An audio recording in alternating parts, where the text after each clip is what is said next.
Baiklah, Assalamualaikum warahmatullahi wabarakatuh. Yang terhormat kepada dosen pengampu mata kuliah pengantar ekonomi makro, yaitu Bapak Ibadur Rahman, SPD NPD. Perkenalkan, nama saya Aziza Hasan dengan NIM 21601035. Di sini saya akan mempresentasikan mengenai pendekatan dan aspek-aspek yang mempengaruhi pendapatan nasional. Apa masalah yang akan saya bahas? Di mana yang pertama itu pengertian pendapatan nasional, kemudian yang kedua apa manfaat pendapatan nasional, yang ketiga bagaimana pendekatan-pendekatan mempengaruhi pendapatan nasional, dan yang terakhir itu bagaimana aspek-aspek yang mempengaruhi pendapatan nasional. Yang pertama itu pengertian pendapatan nasional. Pendapatan nasional itu adalah alat yang digunakan untuk mengukur tinggi rendahnya tingkat kehidupan atau kemakmuran suatu bangsa atau negara. Secara kuantitatif, tingkat kehidupan atau kemakmuran negara itu ditentukan oleh perbandingan antara jumlah pendapatan nasional dan juga jumlah penduduk suatu negara. Baiklah, ada beberapa manfaat dalam menghitung pendapatan nasional, di mana yang pertama itu kita mengetahui tingkat kemakmuran suatu negara, kemudian yang kedua mengevaluasi kinerja dalam skala tertentu, yang ketiga mengukur perubahan perekonomian dari waktu ke waktu, terus yang keempat membandingkan perekonomian antar sektor, dan yang kelima itu sebagai indikator kualitas hidup suatu negara. Baik, selanjutnya mengenai pendekatan-pendekatan yang mempengaruhi pendapatan nasional. Ada 3 pendekatan yang mempengaruhi. Yang pertama itu pendekatan produksi, yang kedua pendekatan pendapatan, dan yang ketiga pendekatan pengeluaran. Perhitungan pendapatan nasional dengan pendekatan produksi ini meliputi harga yang dikalikan barang atau jasa yang dihasilkan oleh satu produk ini dihasilkan oleh satu negara dari industri, agraris, ekstraktif, jasa dan niaga dalam waktu periode tertentu. Adapun rumus pertama dalam pendekatan produksi, yang pertama itu Y sama dengan P dikali Q1, yang dimana Y itu merupakan pendapatan nasional sama dengan P itu harga dikali Q1 atau kuantitas pertama, ditambah lagi harga dikali Q2 atau kuantitas kedua, begitupun selanjutnya. Dan adapun perhitungan pendapatan nasional dalam pendekatan produksi dilakukan dengan cara menghitung jumlah barang nilai akhir atau menjumlahkan semua nilai tambah antar sektor dalam satu periode tertentu, biasanya dalam 1 tahun. Nilai tambah ini merupakan selisih antara nilai produksi atau nilai output dan juga nilai biaya atau nilai input yang berupa bahan baku dan juga bahan penolong dalam proses produksi. Adapun rumus dalam menjumlahkan nilai tambah tersebut, di mana Y sama dengan NTB1 ditambah NTB2 hingga seterusnya, di mana Y itu merupakan pendapatan nasional, NTB itu merupakan nilai tambah pertama dan nilai tambah kedua, dan seterusnya. Dapat dilihat contohnya di mana suatu negara yang memiliki sektor perikanan dengan hasil utama ikan tuna.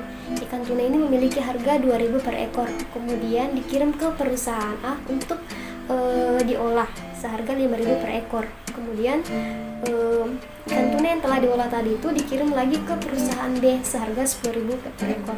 Itu merupakan nilai akhir dari ikan tuna. Nilai yang sama akan didapatkan dengan menjumlahkan nilai akhir dan nilai produksinya. Dapat dilihat pada tabel tersebut ada beberapa kolom di mana ada unit ekonomi atau pelaku ekonominya yang terdiri dari nelayan, kemudian perusahaan A dengan perusahaan B. Kemudian tabel kedua itu ada nilai tambah, dan yang ketiga ada nilai harganya, di mana nelayan harganya, di mana pada saat di pelaku ekonomi nelayan itu harga ikan tunanya 2.000 per ekor. Kemudian nilai tambahnya masih 2.000. Kemudian dia mengirim ke perusahaan A dengan harga Rp5.000. Berarti nilai tambah yang harus ditambahkan itu adalah Rp3.000 untuk mencapai harga yang akan dikirim ke perusahaan A, yaitu Rp5.000. Begitupun selanjutnya, seperti itu. Jadi dapat disimpulkan bahwa dengan menggunakan rumus Y sama dengan NTB1 tambah NTB2 ditambah NTB3, berarti jumlahnya yaitu Rp10.000. Selanjutnya yaitu pendekatan pendapatan. Dalam perhitungan pendapatan nasional dengan menggunakan pendekatan pendapatan atau penerimaan, ini dapat dihitung dengan menjumlahkan seluruh yang diterima rumah tangga konsumsi dalam satu negara selama satu periode tertentu sebagai imbalan atas faktor-faktor produksi yang diberikan oleh satu perusahaan. Nah, ada 4 komponen dalam pendekatan pendapatan ini. Yang pertama ada rent, itu adalah usaha, kemudian wage itu upah, kemudian yang ketiga itu interest bunga, dan yang terakhir itu profit atau laba. Dengan demikian, pendapatan nasional menggunakan metode pendekatan pendapatan dapat dirumuskan Y sama dengan R ditambah W ditambah I ditambah dengan P, yaitu pendapatan nasional, di mana Y pendapatan nasional sama dengan sewa ditambah upah ditambah bunga ditambah dengan laba. Misalkan contohnya suatu data pendapatan sebagai berikut. Misalnya sewa tanahnya Rp60.000, kemudian upahnya Rp350.000 dan bunganya sebesar Rp50.000 serta labanya sebesar Rp30.000. Coba hitung pendapatan nasional melalui metode pendekatan pendapatan. Kita bisa menjumlahkan saja, di mana sewa ditambah upah ditambah bunga ditambah laba. Jadi berarti Rp60.000 ditambah dengan Rp350.000 ditambah dengan Rp50.000 ditambah dengan Rp30.000. Berarti jumlahnya ada Rp490.000 yang menggunakan metode pendekatan pendapatan. Nah, bisa juga teman-teman lihat dalam contoh tabel di atas. Pendekatan terakhir yaitu pendekatan pengeluaran. Pendapatan nasional yang menggunakan pendekatan pengeluaran yaitu dengan menjumlahkan seluruh pengeluaran yang dilakukan oleh semua pelaku ekonomi. Ada 4 komponen dalamnya. Yang pertama itu pengeluaran konsumsi yang disimbolkan dengan C, kemudian pengeluaran investasi disimbolkan dengan I, dan pengeluaran pemerintah disimbolkan dengan G, dan yang terakhir adalah pengeluaran ekspor dan impor disimbolkan dengan X dan M. Nah, dengan menjumlahkan keseluruhan pengeluaran tersebut akan diperoleh pendapatan nasional. Nah, dengan demikian pendekatan pengeluaran pendapatan nasional menggunakan metode pendekatan pengeluaran ini dapat dirumuskan Y sama dengan C ditambah I ditambah G dalam kurung X dikurang M, di mana yaitu pendapatan nasional sama dengan konsumsi ditambah investasi ditambah pengeluaran pemerintah, kemudian ekspor dan impornya dikurangi ekspor dikurang dengan impor. Bisa dilihat contoh dari pendekatan pengeluaran. Misalkan suatu data memperoleh pengeluaran konsumsi sebesar 25M, pengeluaran investasi sebesar 10M, pengeluaran pemerintahnya sebesar 30M, kemudian pengeluaran ekspornya itu sebesar 17M dan impornya 7M. Coba menghitung pendapatan nasional berdasarkan metode pendekatan pengeluaran. Nah, kita bisa menjumlahkan, kita masukkan rumusnya, di mana Y sama dengan C tambah I ditambah G X kurang M, berarti 25M ditambah 10M ditambah 30M, 17M dikurang 7M menghasilkan 75M. Nah, jadi jumlah dari pendapatan nasional menggunakan metode pengeluarannya itu adalah 75M. Dari ketiga pendekatan pendapatan tersebut, perlu diingat bahwa pendekatan produksi itu merupakan menjumlahkan semua nilai tambah. Kalau pendekatan pendapatan itu menjumlahkan seluruh yang diterima rumah tangga konsumsi yang memiliki 4 komponen, di mana ada sewa, upah, bunga, dan juga laba.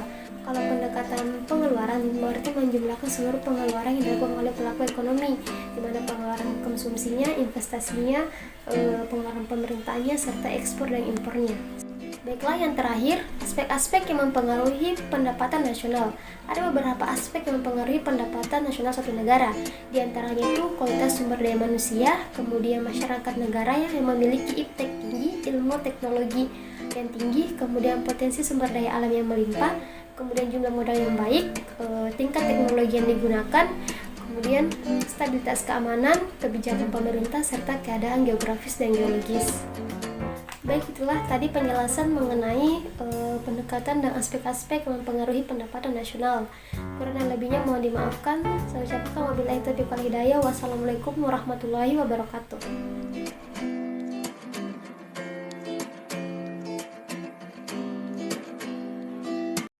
kelas tadi kasus di samping mengenai pendapatan nasional, yaitu bagaimana pengaruh pendapatan nasional terhadap suatu negara dan mengapa pendapatan nasional yang tinggi tidak menjamin tingkat kemakmuran suatu negara. Yang pertama itu pengaruhnya. Jadi menurut saya dengan menghitung pendapatan nasional itu dapat memberikan gambaran yang lebih jelas mengenai seberapa makmurnya satu negara tersebut dan membandingkan kinerjanya dengan negara lain. Nah, disini dapat dilihat dengan menghitung pendapatan nasional yang tepat dan akurat, itu akan memberikan citra yang sebenarnya dari perkembangan ekonomi tersebut. Nah, dapat disimpulkan bahwa pendapatan nasional di suatu negara itu sangatlah penting untuk mengetahui tingkat makmur di suatu negara dan juga mengetahui perekonomian suatu negara. Terus yang kedua itu, mengapa pendapatan nasional yang tinggi tidak menjamin tingkat kemakmuran satu negara? Karena tingkat kemakmuran suatu negara itu dilihat dari pendapatan per kapita masyarakatnya di dalam negaranya, bukan pendapatan nasionalnya. Jika pendapatan nasionalnya tinggi tetapi pendapatan per kapita masyarakatnya masih rendah, maka masyarakat itu belum makmur. Nah, tetapi apabila pendapatan nasionalnya tinggi, pendapatan per kapita masyarakatnya juga tinggi, maka suatu negara itu akan makmur.